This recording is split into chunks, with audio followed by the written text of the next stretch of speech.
Hey, what's going on, YouTube? So I got a good one for you guys today. Here's the one thing that you can do immediately today that will literally 100% flip things for you across the board, right? And that thing is relevant to me right now because I'm in Stamford, Connecticut. As you guys know, I'm from New York City, so I'm not in my neck of the woods, but not too far, but I'm not in my neck of the woods. But I'm here at this event, Next Level Leadership Summit.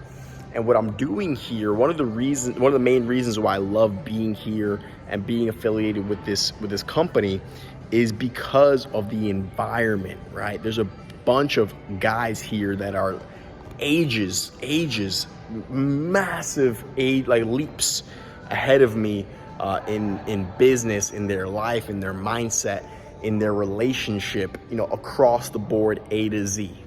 Right? And so the value of that is immense for me because I can have conversations with them and learn from them, right? And that's the thing I wanted to bring to you today. The number one thing that you can do that'll literally change things rapidly is changing your environment. Now, your environment literally means everything about your environment. But what we're talking about today is the people in your environment. See, the people in your environment have a heavy impact on how you think, what you want, how you're feeling, your emotions. Literally A to Z, they impact whether you like them to or not, right? You may say, well, Matthew, I have this childhood friend and, we're cool. And no, literally that person, whether you want them to or not, is going to impact and influence you. So here's a really simple exercise that you can do that is going to help you dictate who you need to keep in your life and who you need to stiff arm from your life. And the thing is, you don't need to cut them off. You don't need to call your friend and say, hey, Josh, we're no longer friends. We're no longer going to be talking because I have dictated that you are no longer good for my life. You don't need to do that. What you do need to do is limit time with them for now, right? Because once you are, say, a couple years in the line and you're progressing, you're making moves, you can start to potentially reintroduce that person in limited quantities, when it makes sense in the future. But when you're in the process of building from nothing, that time is extremely precious and extremely fragile.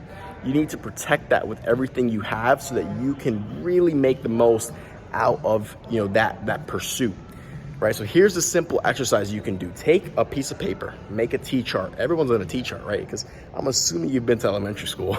Assuming that you've been to elementary school, you know how to make a T-chart, so I don't need to show you. But if you don't know, it's a line and then a horizontal line with a little bit of space at the top on each side, right? So on the left side, I want you to put a plus sign.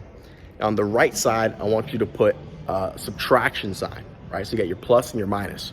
Then go through and list everyone you're around. And this includes family. So even mom, dad, brother, sister, cousin.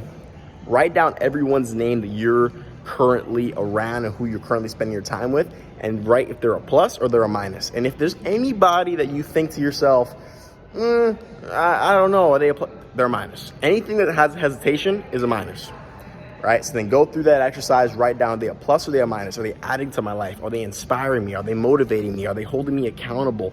Are they helping me? That's a plus. A minus would be they're not doing any of those things, or worse, maybe they're doubting you. Maybe they're trying to help make you justify where you're at. Maybe they're trying to get you to stop working. Like, hey man, why are you working so much? Hey man, that's a stupid idea. Maybe they make little slight remarks and they're like, you really think you could do that, huh? Yeah, okay. And they're like, oh no, I'm joking. Minus, right?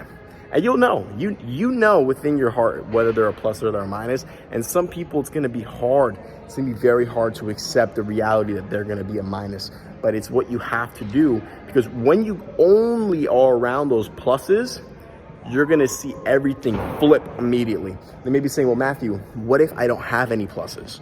That's possible. That's where you have to get in the room, like this room. That's where you have to go to events. That's where you have to go to meetup.com and get around people in your area who are doing the things you want to do, especially for someone who lives in a big city, especially if you live in New York City. Jesus Christ, there's so many people in New York City who are doing amazing things. You could literally go meetup.com. You could literally probably just pop in Google, like entrepreneur meetup in New York City, if that's what you want to do, or pre-med student meetup in New York City. I bet you there's a bunch of resources there, and literally just pay your way in the room. If you need to pay $1,000 to go to an event, or even more, 2,000, 500. Some of you guys aren't even willing to spend $100 to get in the room with people who are like-minded because you're skeptical, because you're worrying about if you're going to spend your money the right way. The reason you believe those things is because the minus people in your life have put those beliefs in your head, right? Have you ever heard someone say like, the only person that gets rich from the purchase of a book is the author? You ever hear people say that? I've heard people say that, right? So if you listen to those minus people who are telling you things like that, they inject that scarcity and that skepticism into you, then you never take advantage of those opportunities that are literally right under your nose. So that's what you can do today to completely flip things for you, is just get around those pluses and make that where you spend 95% of your time, and maybe 5% with the minus if it's just for fun, but really make it 100% with the pluses. Have fun with the pluses, and don't worry about those minuses, all right? Let me know what you think, and we'll talk soon. I'll see you next time. All right, see ya. Bye.